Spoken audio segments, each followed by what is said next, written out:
Ladies and gentlemen, this is Miss Grand International 2024.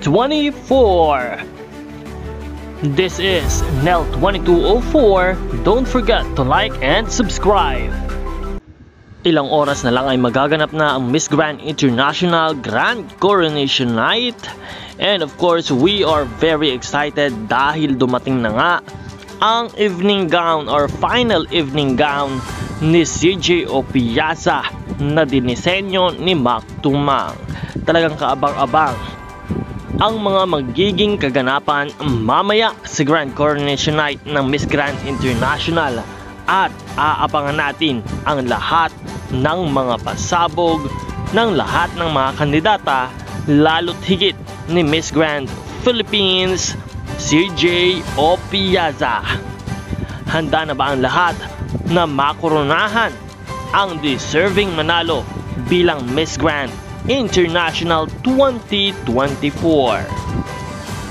Ladies and gentlemen, ilang oras na lamang ay magaganap na ang Grand Coronation Night, kaya't patuloy po tayong mantabay at sumuporta para sa ating kandidatang si Miss Grand Philippines Christine Julian Opiaza. Higit na kinakailangan niya ang ating suporta at pagmamahal ngayong gabi sa magaganap na Grand Coronation Night. Kaya naman, iparamdam natin kay CJ ang ating buong suporta.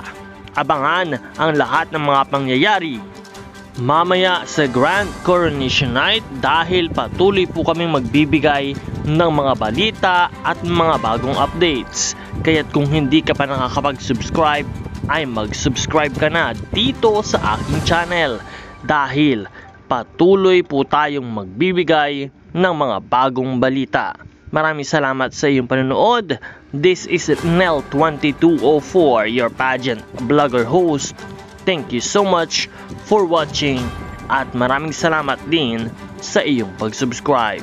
Magkita po tayo maya-maya para sa panibagong update.